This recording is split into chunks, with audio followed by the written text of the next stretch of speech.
Out. On today's DNVR Buffs Live, we are 3 days out from week 1 against North Dakota State. What coordinators Coach Livingston and Coach Shurmur said on the podium today. North Dakota State head coach Tim Polasek has some words on his evaluation of Shedeur Sanders. Xavier Weaver balls out in the final preseason game of the year for the Cardinals and much more. Here we go.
Let's go. My guy, thank you, Kale. Appreciate you. Welcome into DNVR Buffs Prime Time.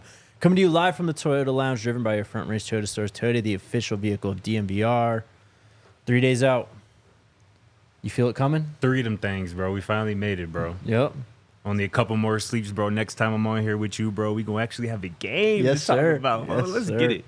Scott Procter once again on the show today. Welcome our guy back. Great to have you here, my man. Appreciate you, my boy. Appreciate the invite as always. Love being up here on the set with y'all. Let's get into it, my boy. Let's get into it. Today, we had our final media availability ahead of NDSU. Next time we talk to the coaches, players, anyone on the team, basically, we're wrapping up. 100%. We're very anxious. I am, at least. You are? Yes.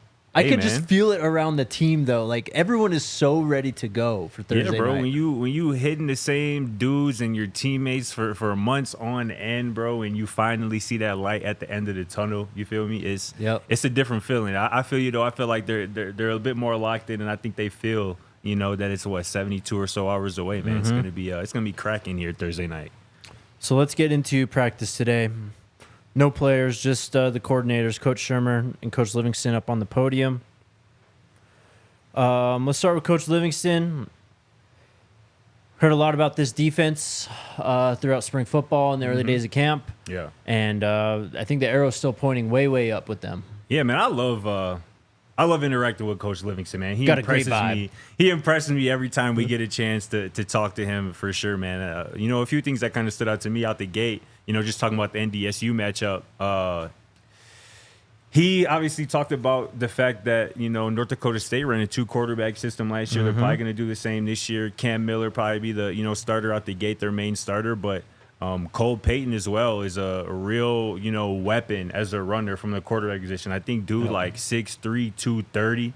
A real load to tackle, particularly in the red zone and goal line area situation. So I think that's going to be the biggest thing for this defense on Thursday is not allowing NDSU's quarterback run game to control the tempo of the game. Allow them to get into short down and distances, short third and fourth and fewer. So I think that's going to be the biggest, most important thing for this defense here this weekend, for sure. And also too, he mentioned some of those leaders on the defensive side of the ball who have kind of stepped up or stood out to him at least in his first season in Boulder. Those 3 being Cameron Silman Craig, who we probably expected to hear, Trevor Woods as well, and Shane Cokes on the defensive line. And him mentioning Cokes probably makes me think that Shane will probably get that first rep to start an interior defensive line next to Chidozie, I would assume. And obviously there'll be some other guys rotated in, but I would expect those guys, Shane Cokes in particular, to kind of get the start, alongside Chidozie, probably BJ, probably Dayon as well up front. So it's going to be interesting, man. But, I love hearing from Livingston. And I think I mentioned, too, on the show before. There's a possibility. It's on the table that he's like a star defensive mind. Yeah. Like, we look at him, maybe a couple months from now, like, yeah, he's a future head coach, whether it be in the college ranks or back in the NFL. So I really like where this defensive staff is at, and obviously there's a ton of talent on that side of the ball. So it should be fun starting Thursday night. Definitely. Here's Coach Livingston on his impression of NDSU, what they've seen on film, and what they're preparing for on Thursday. Yeah, I think it starts with their players. You got to know who they have coming back, what they can do. Obviously, the culture there is something that will not leave, depending on who the head coach is. It's in the locker room. You watch those guys play, whether it's on defense or offense. I mean, it means a lot to them. So, yeah, it feels like we're watching 6 different teams. First games are that way. I'm sure they're watching a bunch of different stuff on us. So it's really all about us. I think it's going to be that way each week, but no more than the first week when you're not really sure what you're going to see. And you just got to adapt and adjust in the game. And that's why we're coaches. That's why we get paid to do this, and super excited for it. Hey, Coach. North Dakota State's a team that likes to use the quarterbacks in the running game a lot. What challenges does that present to your defense? Yeah, they make you play 11 on 11. I can't say enough about their quarterbacks. Obviously, the 2 system last year, Wyoming was very similar if you go back and look at it. I think 7 runs better than you anticipate, and I think 9 is a phenomenal athlete. So we got our hands full. Again, when they go make it 11 on 11, we got to tackle, we got to get off blocks, and we got to play fast. So, again, can't talk enough about the culture that they have built there. Right? You watch those guys get off the ball, whether it's the 1s or the 3s and some of the blowouts. I mean, they had some hell of wins last year, and it's a consistent effort, right? So really phenomenal challenge that we're excited for. So there you go. You kind of set the table beautifully, but I would definitely expect to see both quarterbacks on Thursday night. Yep. They like to run the ball. That everything's going to be built off of in that offense. I'd assume some play action as well, mixed in. But you're going to see a lot of, weird stuff. Quarterback power, read option, veer, sweep, all this type of stuff. So it sounds like they're ready, or they're preparing the guys to be ready for a battle in the trenches on Thursday night. 100%. And, that's going to be the key, I think, to me, what I kind of just alluded to. And, I encourage everybody out there to check out my story from last week talking to NDSU offensive line running game coordinator Dan Larson, my former college head coach for 3 years. And, he just kind of brought up to me when I asked him about Cam Miller. He mentioned a game 2 years ago, national FCS semifinals, chance to go to the FCS national championship, and Cam Miller played the whole game, completed 1 pass. But he ran for over 100, I think over 130 yards. And, his legs was really the reason that they were able to advance to another FCS national championship. And that's just kind of the player he is. It might not be the prettiest throw in the football, but they're going to rely on him to make plays with his arm, but really be, a factor in that running game. And I think, again, that's what Livingston, this defense, has to do on Thursday night. Force Cam Miller, Cole Payton, or whatever, to throw the football. Make them show you that they can actually move the chains with their arm and utilize their offensive weapons, because arguably their best receiver is now playing in the Big 12 for Iowa State, Eli Green, who they lost in the transfer portal this offseason. So, make those quarterbacks, again, whether it be Cam Miller or Cole Payton, make them prove that they can beat you with their arm. Because if those 2 guys, if one or both of those guys get going with their legs, it could be a problem, and it could turn into a bit of a dogfight there for sure. And also another thing Livingston mentioned there too was halftime adjustments. That's going to be huge. That's another thing Larson mentioned as well, because he told me they don't even really know who the Colorado starters are going to be on defense. So it's going to be a filling out period for both teams, but probably even more so for NDSU, because they got the personnel they're going to have to adjust to, and also Livingston's style as a defensive coordinator. That's something Larson talked about, with all the nuances that Livingston probably has from learning under Lou Anarumo, the Bengals, and the over the last damn near decade. There's going to be an adjustment period for both teams. So which team, assuming it's still a close game around halftime, assuming or which team comes out of halftime with the right adjustments, I think it's going to have an upper hand moving forward.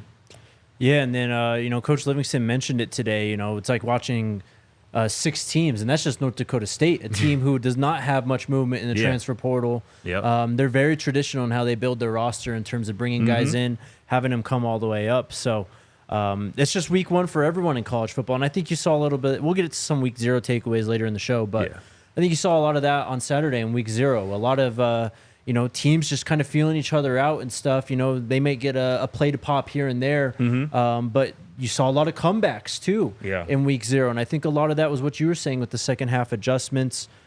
it's North Dakota State. We know what they are. They're going to run the football. They're going to try and control the clock. Exactly. And play keep away from Shedeur and all these receivers, basically. 100%, yeah. Coach Livingston, we just talked a lot about running the ball on the defensive line and stuff, but the linebackers have become a topic in recent weeks, particularly the competition for who will start for that first-team defense at the second level. Here's Coach Livingston speaking about that linebacker unit and what he expects from them. Yeah, there's been competition each day. Coach Hart, Coach Elo, they do a great job with those guys. So there's competition. Guys want to play. That's the beauty of college football is only X amount of guys play. So I'm excited to see how when the lights come on Thursday night, I'm sure we'll have a bunch of packages and a bunch of different guys flying around. And they have put everything they have into it. So the football gods should bless them with a play or two. You didn't really want to give away too much there in terms of personnel. I don't blame him, man. Yep. I don't blame him. I get it though, but we have a good idea, right? Mm-hmm. We expect to see Trevor Woods out there for sure. Yes, definitely. Levante Bentley's going to get some run for sure, but yeah, Nikhai Hill-Green is the guy who I would expect to, if not start, get the majority of reps at inside linebacker alongside Trevor Woods. And he mentioned packages there, and that's going to be. I don't think that was by accident. I think there are going to be legitimate packages where you utilize Levante Bentley's ability to rush the passer, from the second level of the defense, and and just get him in open space attacking that quarterback, especially again with the size of those NDSU quarterbacks and their ability to run the football. So it's going to be interesting to see how again Livingston kind of utilizes his shooter, so to speak, which is again one of my favorite football analogies I've ever heard a coach say. He said that earlier this spring that he likes to think of his playmakers, his guys on defense, as shooters in basketball. You want to get your best shooters as many shot attempts as possible. So whether that's man coverage, getting those guys in man coverage, if the guy is truly talented as a pass rusher, getting them in as many one-on-one opportunities as possible. So I'm going to be fascinated to see how Livingston employs, some of those guys, particularly in the front seven. Yeah, he talked a lot about Trevor today, so I would expect a lot of Trevor Woods on Thursday night. I'm also very interested to see what they do with JB because he had a great spring. Yeah. We've heard he's had a great camp as well. Kind of been this versatile piece that they haven't really figured out at CU, but it seems like now he's really starting to come along, figure things out at off-ball linebacker, so I'd expect to see a bit of him as well. And this kind of seems like a Jeremiah Brown game, right? A smash mouth, really physical. This is exactly it. Yeah, Instincts. Read your keys and go make a play. Exactly. Coach Livingston also, as you mentioned, talked about the leaders on his defense. Said Cam Sillman-Craig's a phenomenal kid and leader. Also mentioned Shane Cokes and Trevor Woods. And then, this is kind of a moment for him as well because first-time defensive coordinator, first-time play caller. He spoke a lot about that today. Yeah. But also gave his thanks, to Coach Prime and to everything that's been going on at Colorado since he's gotten there. He said I'd run through a wall for that dude, talking about Coach Prime. Yeah. I'm grateful to be here. My family loves it here. So it's great to hear that he's really fitting in well and just loving Boulder in Colorado. Yeah, it's dope, man. Like I said, I love hearing from Coach Livingston. And, yeah, I mean, he didn't really have to say that. It was kind of unprovoked, just the trust that Coach Prime obviously has in Robert Livingston, to give him this platform, this spotlight on this team as a first-time, defensive coordinator, I think says a lot about, how Coach Prime feels about Robert Livingston. And again, I see the potential. Yep. I can see a world where in a few years, in a couple years even, Coach Livingston is a head coach somewhere.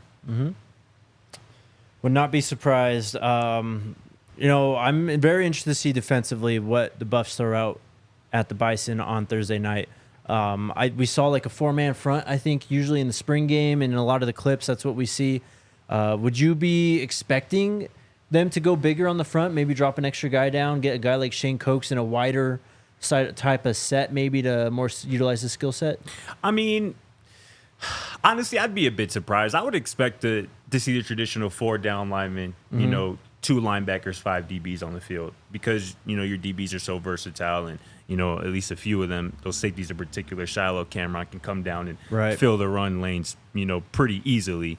So, I wouldn't expect, again, maybe in the red zone, maybe in goal line situations, absolutely. You bring in an extra defensive lineman. You probably bring in a Bentley or a Jeremiah Brown who, really thrive in run situations. But, I don't think, I also don't think that, you want to show too much if you can help it. That's true. What I'm saying? If you can help it at least, if you got to pull out what you got to pull out to get a win. But, if you feel early on that you feel pretty comfortable with the talent discrepancy between the two teams on the field. You don't want to show everything, but I think it'll be interesting, man. I think Livingston has a lot of tools at his disposal in terms of personnel, in terms of a lot of things, who he has out there on the field and the way he wants to deploy them. I think I said employ earlier instead of deploy, so I just want to apologize. You're getting on both sides of the ball. I love it. And we're about to transition over to the other side of the football, but first, a word from our friends over at UC Health and their Ready, Set, Co challenge. Coach Prime leading the charge as the Chief Motivation Officer of UC Health's Ready, Set, Co challenge. He wants you to be your healthiest self, and other Coloradans to be their healthiest selves. The goal of the challenge is to get Colorado back to its rightful place as the healthiest place in the country, healthiest state in the country, I should say. There's a lot that we can do. We're about to be very, very busy with this season starting up, we could always eat better, get more sleep, maybe hit the gym an extra day or an extra night here and there.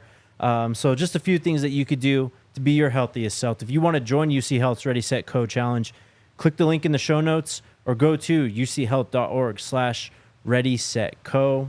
And then also shout out to our friends over at Premier Members Credit Union. Scott, I have a question for you. Let's hear it. Do you like money? Oh, I love money. It's actually one of my favorite things. Excellent. Well, PMCU has a great deal going on right now. Ooh. Join them, open up a checking account, and you will get $200. How about that? 200 of them things? Yes, 200 of them Sheesh. things. Sheesh. They're not a bank, they're a credit union, so you know what that means. They're all about their members, about helping you all out with whatever you got going on in your life and getting you the best deal, like their new high-yield savings account, or you can earn 5% APY on your first $2,000 with the reverse tier money market. Again, when you become a new member at PMCU, you get $200. You just have to open a checking account and sign up for e-statements. It's that easy.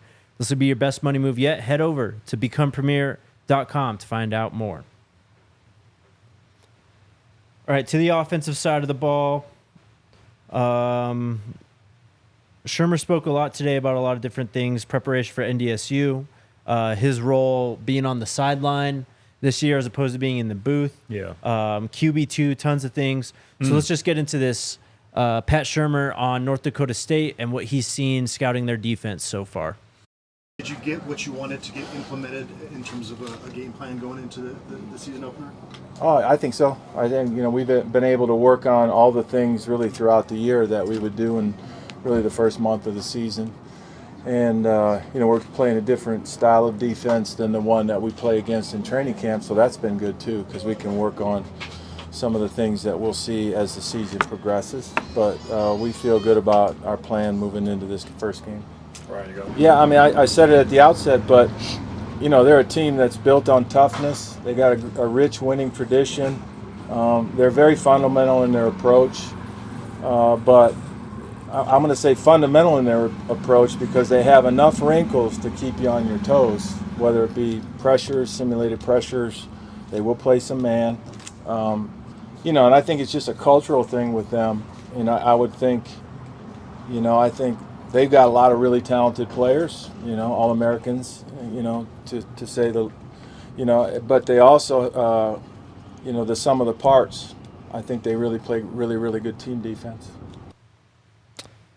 I'm not surprised at what I heard there because it really is what Coach said. It's about the culture that they've established at NDSU.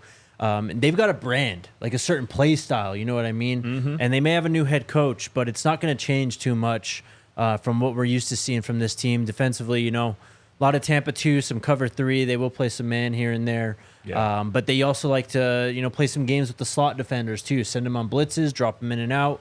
Simulated pressures, so there could be a lot thrown at this team on the offensive side of the ball, the Buffs wise, on Thursday. For sure, yeah. I think there's maybe some uncertainty about the offensive side of the ball, considering they have an offensive-minded head coach now leading the program for the first time in 20-plus years, I believe. Mm-hmm. Something, Coach Larson talked to me a little bit about.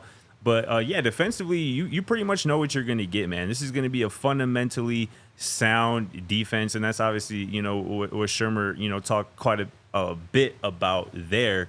So in return, Colorado has to be the same. They have to be disciplined. Mm-hmm. You know what I'm saying? They have to, be very fundamentally sound up front, because if Colorado's offensive line has a good night, then the Buffaloes will have a good night. Yep. And that, you could say that probably for most of the games on their schedule this For year, sure. but particularly, week one. I think it's very important to establish a run game here week one against an opponent that you should ostensibly be able to do that against, Yep.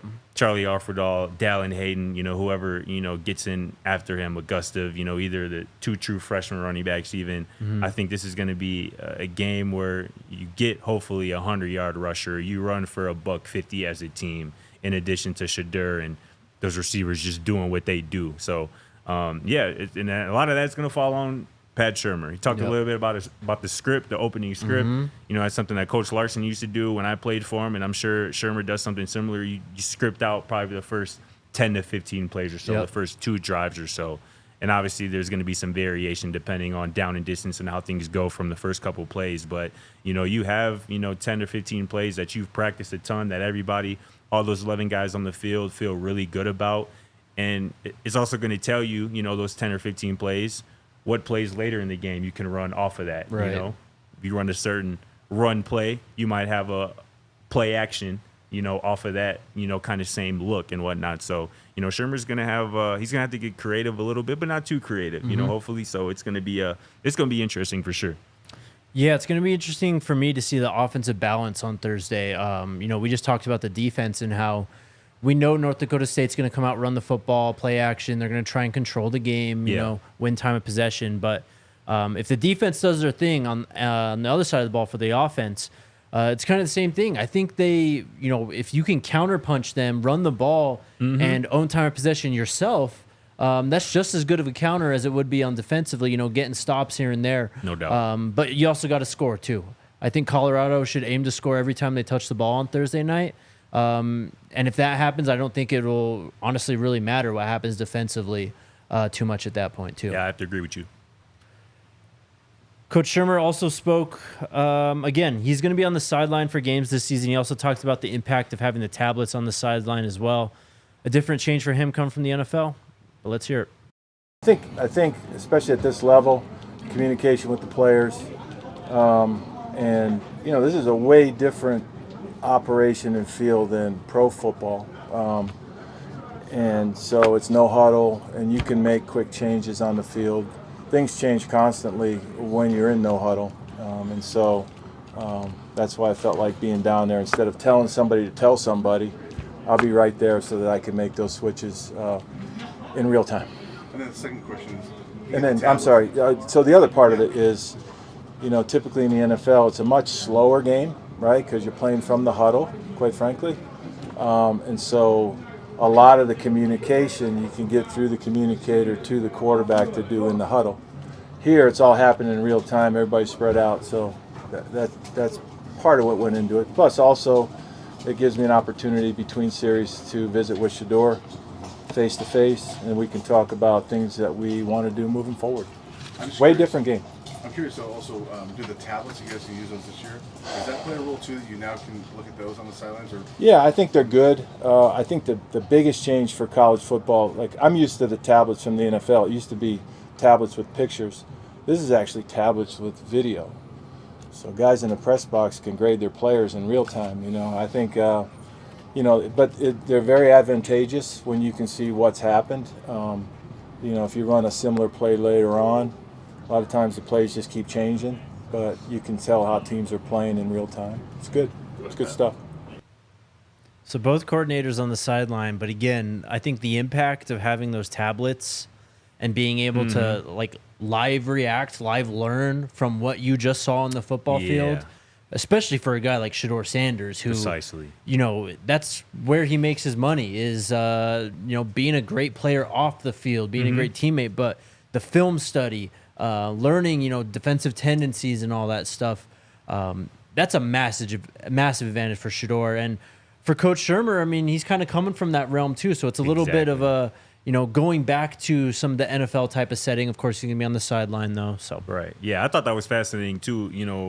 I don't think it was shown there, but, Shurmur was asked about, just his rapport with Shedeur today. And, he just talked about the fact that Shedeur makes it easy on him because he's always so prepared. He always knows what to be looking for and, what to be watching out for when they're watching film together or by themselves. And Shedeur is a pro mentally, Yep. you know, in many different ways. And obviously Shurmur has a pro background, and I think those two just mesh really well. And obviously most likely better than, you know, Shedeur and Sean Lewis probably did last year, because again, different styles, and, you know, styles make fights, so to speak. And, Yep.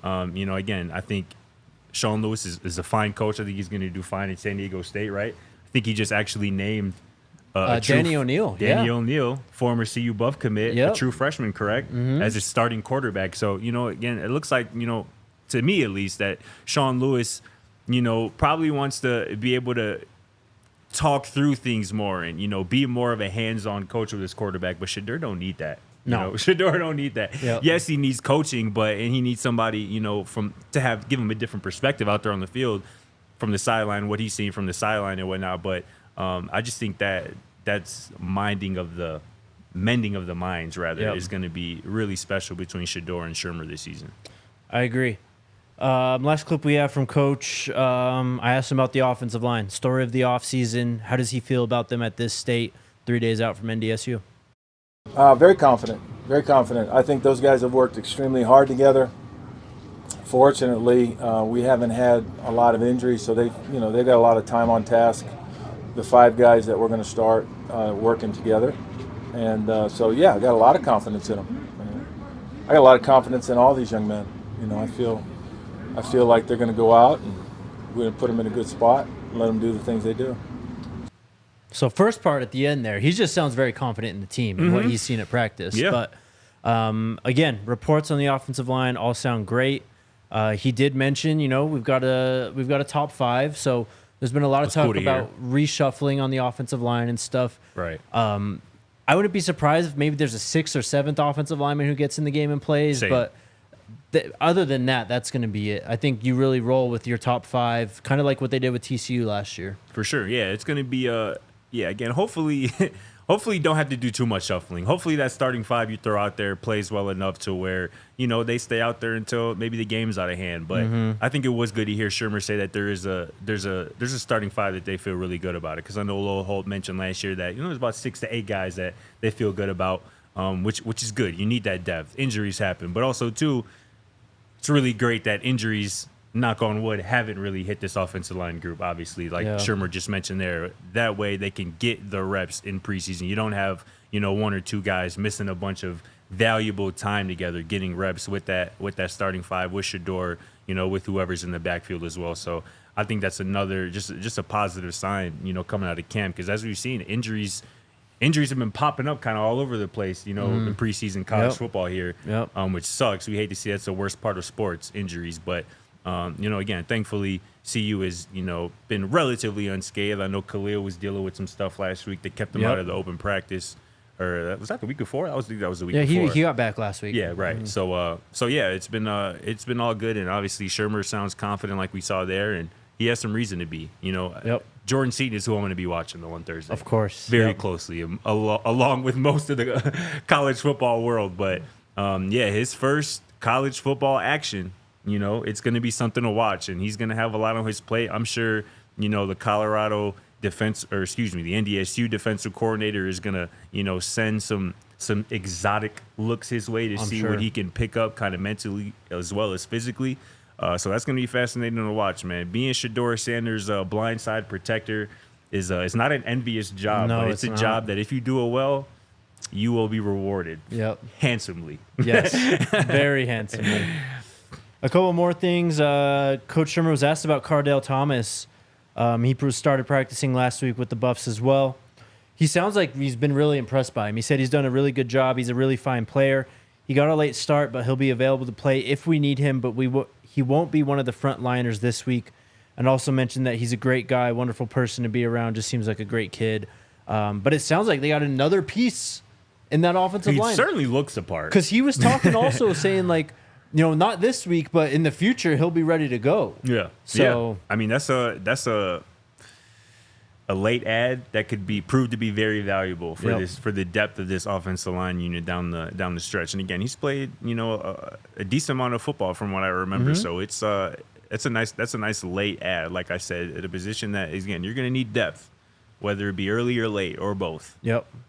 So now you have him. You got guys like Zach Owens, Wyatt Hummel, Yakari Walker, Tyler Johnson. Like, I feel really, really good about where they stand with the offensive line right now. I agree with you. Coach Shurmur was kind of asked on comparing this time to this time last year. And, you know, he was just an analyst at this time last year, but he went back further to when to before he even joined the team, you know, talking about the spring game. And it's something that Neely's talked about with us too, how last year, like this time last year, they're still kind of figuring out what they had because they had so many spring portal additions last year and they had so much turnover after the spring game that it was almost just like restarting again, you know, after the season ended for them when they got to camp in August. But Shurmur says, I think we're night and day from where we were a year ago at this time. That's pretty much it, though. That's the press conference. QB2. Does not sound like there's much of a competition right now, or if so, it's over. Shout out Ryan Staub, man. Yeah, Pat Shurmur was very adamant that Ryan Staub is QB2. Very adamant. He seemed very confident in, you know, his abilities and, you know, what he'd be able to do on the field. You know, God forbid something were to happen to Shedeur. I think that's a very important thing to have, confidence in a backup quarterback. You know, and obviously Ryan Staub showed what he's able to do in a, you know, short stint, you know, last year at the end of the season. And, you know, he's impressed me, you know, from what I've seen him too. He looked really good in the open practice here recently after a bit of a slow start, but he really settled in, made some really nice throws a really good ball, real zip and accuracy on his throws. So, you know, I like Staub's game a lot, and clearly he's earned the trust of Shurmur and the rest of that offensive staff. Definitely. All right, let's take a break. We got a few more things to touch on. You a sunflower seeds guy? You know, you asked me this before. Did I already? Shit. And not really, but you put me on. You gave me something to think about, though. I'm not going to lie. I got you. Shout out Chinook Seedery. Whenever I watch games at home, at the stadium, in the stands, wherever I'm at, I got to have some sunflower seeds with me. Really? It's just part of what I do. I don't know how to describe it. It's always been that way, and it's going to stay that way. And I'll be chomping on some Chinook Seedery seeds on Thursday night and this weekend because college football is back, man. But Chinook's got some great flavors. You got the original lemon pepper, jalapeno ranch. My favorite's the Parmesan pepper and the Hatch green chili ones. They even have cinnamon toast sunflower seeds. We got some fans of those upstairs as well. So give them a try. You can get a sampler pack also if you go on over to ChinookSeedery.com. Use that code BUFFS, BUFFS. That's 20% off your order. The best seeds ever. Shout out Chinook Seedery. And then also shout out to us, DNVR events. Hey. We've got a bunch of tailgates coming up. It's football season, so we're back. Buffs tailgate on Thursday. RSVPs are up on the site, or tickets, I should say, are up on the site. Go to thednvr.com/events. We got Broncos tailgates coming up. It's going to be a minute for the Broncos. I think the Steelers is the home opener, and that's not until after Colorado State, I believe, for us. Yeah, we got like a month, but should be a party. The even the preseason one the other day was a blowout. You were there? Yeah, it was a good time. Hell yeah. What can people expect from the tailgates out there, Kel? Man, just a good time. I mean, food, booze, beer, and the best location. I mean, we're right in the sports fan parking lot. Back parking lot, so we overlook Mile High from like the best view in the world, and it's like less than a 5-minute walk to get down into the stadium. So best spot, best deal you're gonna find, and the best fans in the city. It should be a good time. Sounds like a vibe. Love it. So yeah, shout out to us. Head on over to the events page over at thednvr.com/events, or follow us on social at DNVR_sports. And you can check out the whole calendar on the website as well. All right, let's talk about NDSU specifically real quick. You just handed me some news. Sounds like Cole Wisniewski, the safety who we talked about a few weeks ago, not going to be available and will miss significant time this season. It's a big blow for them.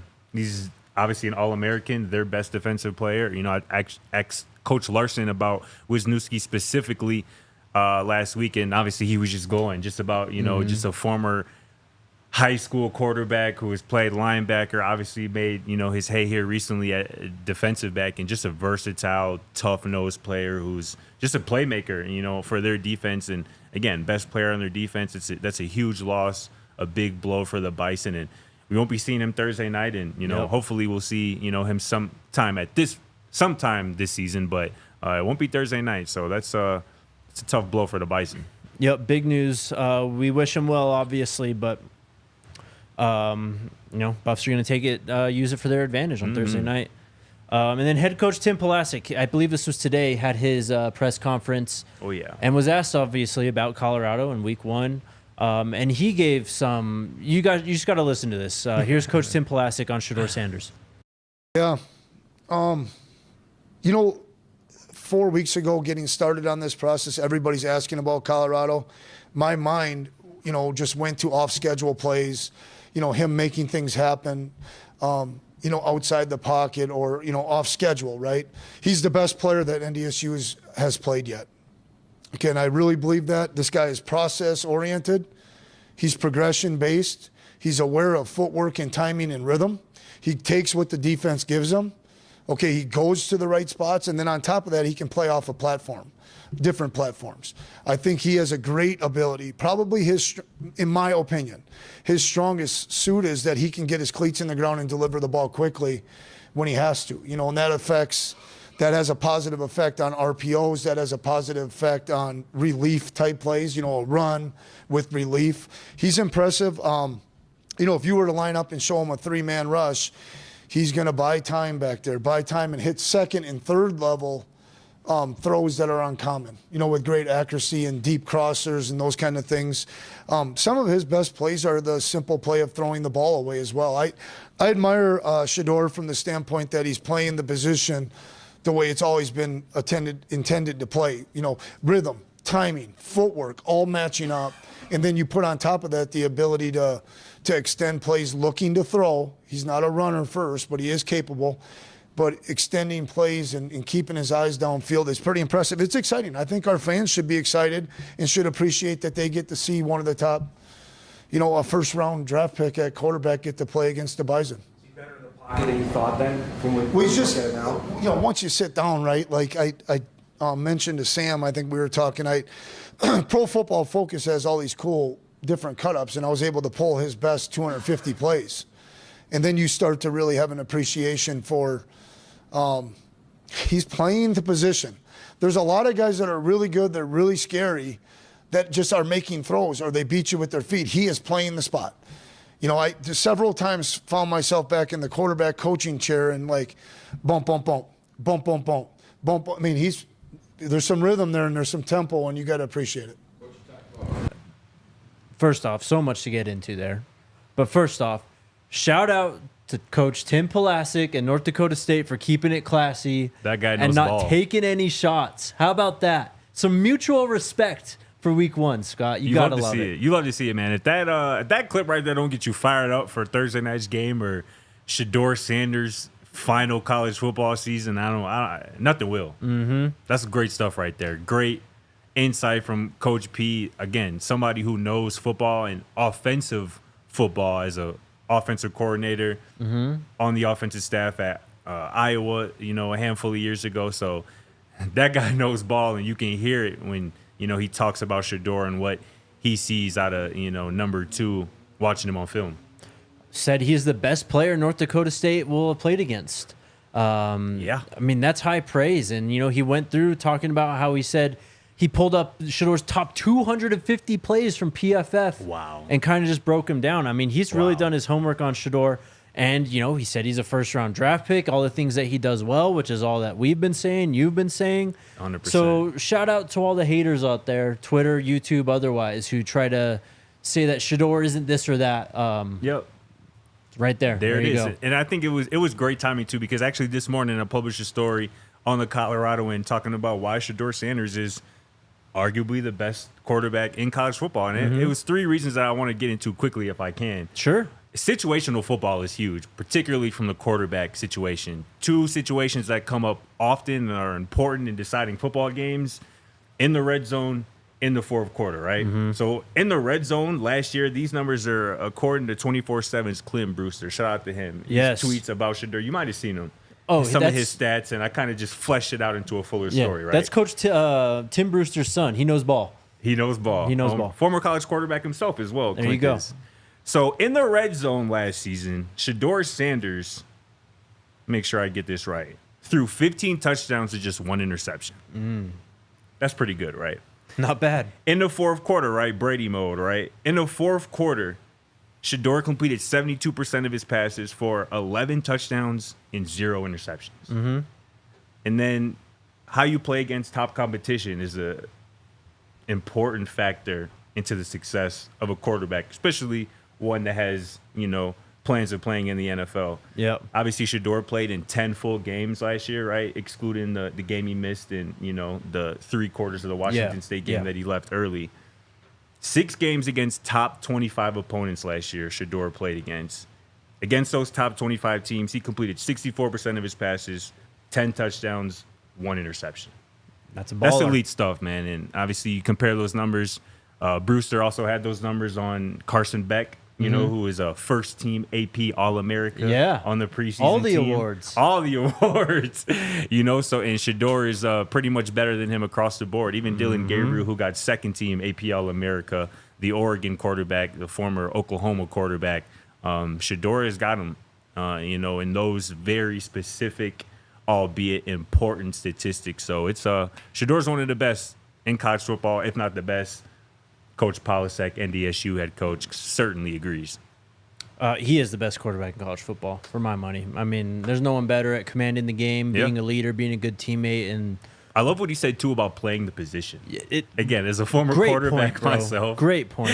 That is that's genius stuff because again, he mentioned it like you look at guys who are just so physically gifted, right? Whether it be with their arm talent or they're able to use of their legs. Shedeur doesn't. He's not the most athletic, right? Yep. He doesn't have the biggest, strongest arm, but he's accurate as all hell. And again, his processor, his brain is the thing that makes him such an elite signal caller, quarterback for sure. No doubt, man. That's great stuff. All right, just a few more news and notes to get to before we get to questions. Get your questions in the chat now. For Scott and I, we will get to them shortly. First thing, this happened over the weekend. Coach Prime partners with a local bank, to give players who are parents on the team bank accounts for their children. Yeah. $2,121 to get those kids started.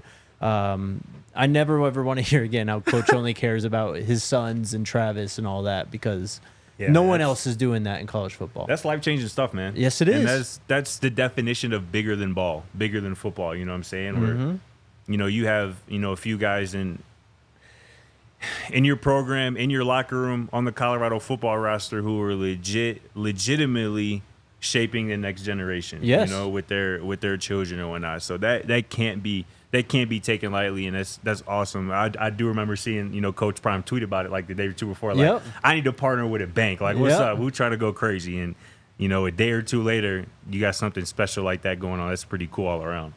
Very cool, man. And that's just the advantage of playing at Colorado. Doesn't happen everywhere else. Yeah. Our guy, Xavier Weaver, had a big time Week 3 preseason game for the Arizona Cardinals. They took on my Broncos yesterday at Mile High. It's a preseason game 3, right? Yeah. So you're not going to see much of the starters. It's not, frankly, it's really not for them. Quality football either, too, though. It's for the fringe guys, right? Trying to make a roster, trying to make a team. It's exactly for guys like Xavier Weaver, and man, he went out and showed out. Led the team in receiving, had 2 receptions for 56 yards, including a 43-yarder. He had 4 targets. And then again, in the return game, man, and you talk about special teams and these guys who are on the roster bubble, that is exactly how you earn a roster spot in the NFL. Xavier Weaver, kick returns, had 2 attempts for 55 yards, including a 32-yard kick return, and then also had 2 punt returns, 1 for 10 yards, 1 for 16 return yards, just showing how versatile he is. This guy is such a lock to make the roster. Think so? A lock? He's a lock. Zay Jones, 5-game suspension. Right, it's big. What he's done it every game for the Cardinals this preseason. 100%. Yeah, and you touched on it too, man. That versatility, especially when you're talking about fringe guys to make a roster, your ability to play multiple positions and do multiple things will give you the edge over another fringe guy. And that's what Xavier Weaver has done. Like, I remember him catching punts at his pro day here in Boulder, back in whatever that was, April or so. And obviously, that's something that NFL scouts wanted to see. It's something that he has the ability to do.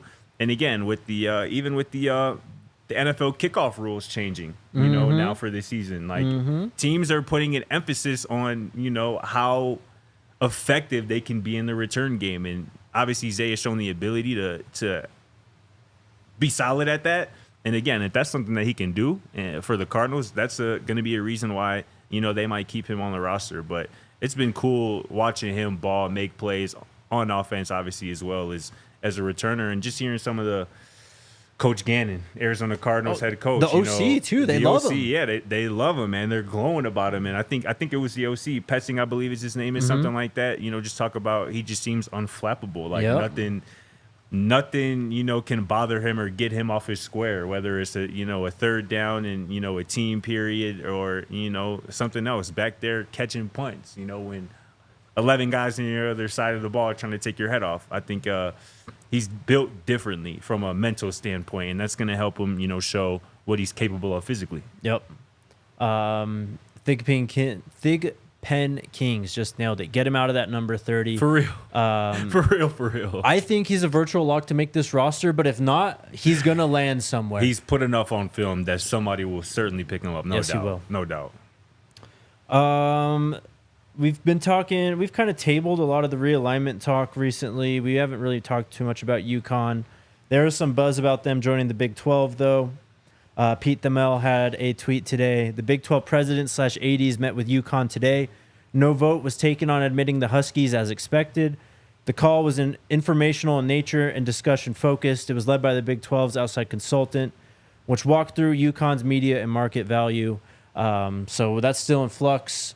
The latest news that we saw last week was football in 2031, and then full sports, I think, in 25 or 26 in the next few years. But just something to keep an eye on there. Does that move you? Does UConn potentially being added to the Big 12? No, I didn't think so. It don't really do nothing for me either. I mean, I know this is not a big basketball podcast. That's a big deal in basketball. 100%. I guess I'm just thinking specifically through a football lens, but basketball, that's a different animal entirely. The Big 12 is probably going to be the best basketball conference in the country. Fair enough. You add UConn, that's nuts. True.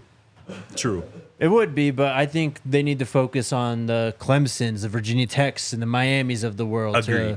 Me personally agreed, yeah. That's what realignment's about. It's about, bolstering your name in football because that's where the money comes from. That's where the money is. So. Where the money reside. Week 0, we kind of talked about FSU GT on Saturday's show. You have any takeaways from that game or the weekend in general? Lots of great football being played. Exciting games. Yeah, man. It was a big weekend for the underdogs, man. Yes, it was. Big weekend for the underdogs, whether they were winning outright or covering the spread. I watched most of that Florida State-Georgia Tech game, and, man, was Florida State unimpressive. Yes.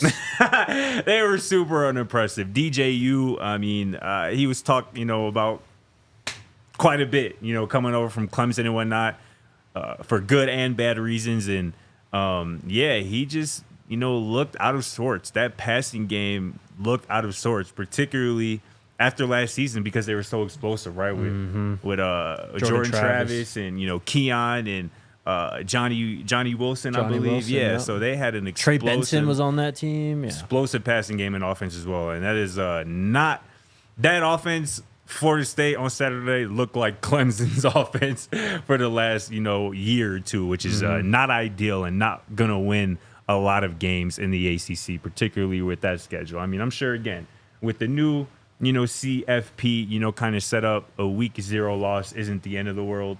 I think back to Oklahoma State last year losing early in the season to South Alabama. Yep. And then going on a run and obviously going all the way to play in the Big 12 championship game. So, week 0 loss, early season losses isn't the end of the world, but things not looking great for them boys in Tallahassee, or for former CU Buff commit DJ Lundy. Yes. You know, I don't know if you saw him. He was out there obviously quite a bit and whatnot. But yeah, it was interesting. It was interesting for sure. I'm glad college football was back though, man. It was so dope good. just to watch a live, game this weekend. Unreal. RK and I were hanging out with a buddy, just drinking beers on Saturday after the show, and it's heaven, man. Loved it. The SMU Nevada game was very interesting too. Former CU quarterback Brendan Lewis, the starting quarterback for the Wolfpack for the second straight season, actually had a decent game when you look at the box score. 14-26, 132 passing yards for 2 touchdowns, and also ran 18 times for 77 yards. Nevada was up. They had control of this game, and then SMU just came roaring back, just started chucking it, hit on a few big passes. They were kind of shuffling quarterbacks in and out too, but they came back, I believe, from it was at least 17-10. It might have been 24-10 deficit that they came back to win with 16 fourth quarter points. Massive comeback in that New Mexico-Montana State game as well. Was crazy. That was a wild game. That's really about it. Hawaii, put the business on Delaware State, although the Hornets did cover. So shout out to everyone like me who took the Dogs on Saturday. That's about it. What do we got in the questions today? Super chats first. Love it. Grant, what's up, man? Thank you for your super chat. Keep up the amazing work as the Buffs make their first playoff run. I propose starting tomorrow, you clip every cringy pun RK drops and compile an end of season highlight or low light reel. That's a good one. Y'all got to do that. He's got a lot of them, bro. A little real. He's got a lot of them. The problem with that is that video by the end of the season would be 72 hours Exactly. long. That's Yeah, I mean, it'd be great content, but I'm not willing to go back and clip Right. all of 800 of RK's puns from the last year. That's a chore right there. Yeah, thank you, Grant, for the super chat. Shout out to Warren, who's back in the super chats with a super sticker. Sunglasses perpetually fall onto video game controller's proud face. Hell yeah. Appreciate you, Warren. What's up, Ivan? What are you looking forward to seeing the most on Thursday besides the actual season and the Buffs and Buffs ball starting, of course? Do you want to start? Man, I'm looking for a few things, man. I mentioned it earlier. I'm really interested and excited to see Jordan Seaton's first college football action. I'm really excited to see how Shedeur Sanders comes out in his first game of his final college football season. I think he's coming out really motivated, ready to make a statement, and he's going to have an opponent on a national stage that he's going to be able to do that against. And defensively, this pass rush, man.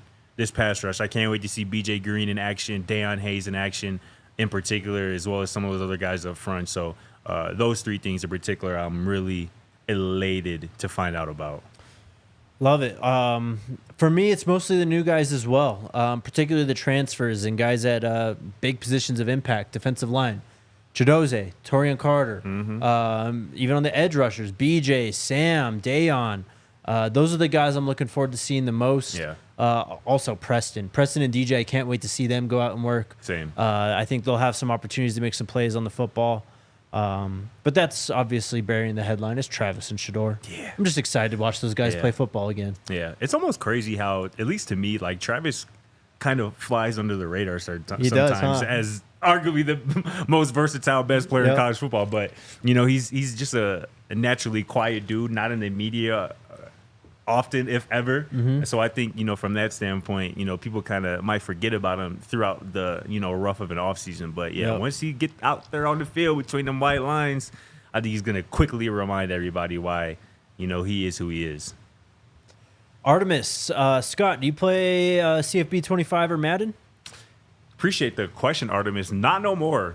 Not currently, man. I used to be a huge Madden. I used to buy Madden every year, starting from Madden 04, with Michael Vick on it up until I don't even know, 16 or something. But over the last couple of years, I just haven't really had much time. I'm still pressed. I didn't get a chance to play college football 25 yet, but I need a new system, man. That should show you. That should show you how out of the video game business I am. I got to upgrade my system before I get on a new game. But I don't play them too much often, not anymore. I know you do, right? Oh yeah. Yeah. Oh yeah. Actually, I heard you got the Belt to Ass by RK. Not too late. All right. Not too long ago. I was going to wait till tomorrow to address this because he's here. Yes, look, we took a bad L. There's no shame in that. There's no shame. I heard RK really RK's like the- that, though. RK's the best football video game player I've ever met. That's He's wild. like that for sure. Let me tell you, though, the Buffs are like that in the game. Travis is unguardable. Yeah, I believe it. I mean, unless I'm going playing prevent 3 deep, like there's no way to guard that guy. That is crazy. I was trying to use the safety, get over the top. I can't even get over the top in Wow. time. He just runs right by. Who are you playing with? My Ole Miss Rebels. Okay. Yeah. Ole Miss damn near should be decent on there, right? Obviously, I haven't played it. I mean, right? yeah, we're pretty good, but With Dart and the running yeah, backs Dart in? fumbled early on and gave him an early possession. That'll do it. Yeah, and then it's just, I mean, I was trying to play catch up from the second quarter on because he already put 42 on me because Travis and Shedeur are just ridiculous in that game. So, but yeah, it is what it is. Who scores the first tutty? Gino asks. I will go with Charlie Offerdahl. I like that answer. I was gonna. That was my first gut, but then I thought a little bit more. Shedeur to Will Shepherd, All right, opening touchdown of the 2024 season for the Colorado Buffaloes. love it. Speezy says, "What do you think the biggest X factor will be?" That's a great question. I think the coordinators on both sides for CU, Coach Shurmur, how he plans to dial up, this run game and balance it with, Shedeur's, crazy talent and obviously the talent that they have on the perimeter at receiver, and obviously Livingston as well. Again, how he deploys, some of these defensive playmakers, particularly up front, how he's, because we talked a lot about Coach Prime has talked a lot about Travis being able to be moved around that secondary quite a bit with some of their additions, at corner with, Preston and DJ. So seeing guys maybe lined up in different spots on different places of the field. And I think, again, Livingston is going to get real creative. So I'm excited to see what he gets out there. I didn't answer. My X factor. Let me go with Sam Hart. Talk to me. Explain. The value, we heard it last week. Who said it? I know Coach Prime said on Saturday that he was asked about the tight ends. That's what it was. It was Coach Right. Prime who said it on Saturday. Right. The value of a tight end in this offense, I think, can completely change this offense. Especially one like Sam Hart who can block first and Right. receive second, like Coach Prime says. I just think that they're going to have more success. They're going to have more mass up front, obviously, too. Right. But I just think that because of him, they're going to be less one-dimensional and just more versatile with him on the field. And it wouldn't surprise me if he has a few catches in the open field and kind of rips some open. Because we saw Mikey get plenty of opportunities and Shedeur look at him a lot last year. So, in terms of a true X factor, that's who I'll go with. I like that. What's up, Warren? Do we open the game up enough to see a backup quarterback? Gosh, I hope. I think so. I think I said it on another podcast. I would expect to see some Ryan Staub reps on Thursday. Hell yeah, I love it. Sure, why not? Bernard, hey, Jake and Scott, what would be the biggest surprise we should expect from Thursday's game? Biggest surprise. I think it's guys that we haven't seen too much of. You kind of mentioned it with Jordan. I don't think they've been very careful, I think, showing stuff from Sam, Tajay. I don't think we've seen too much, I guess we have seen a little bit of DJ, but not a lot of Cam. And Cam straight up told us that in the offseason, too. Don't talk about me. So I think those guys could be surprises. And then just in general, the offensive line from a national perspective, I think that could be the big takeaway that the nation talks about after this game on Thursday. Yeah, in terms of surprises from the outside world, and because this wouldn't be a surprise to people who follow the Buffs closely, but I think Charlie Offerdahl is going to prove to the national stage that I'm not just a former walk-on. I'm really like that. Coach Prime didn't, do all of that crying with me and my family at the spring game, putting me on scholarship for no reason or just for clicks or just to look good. Yep. I'm really like that. I can play again. I think Charlie's going to get the first look, the first carry of the game on Thursday night for the Buffs, and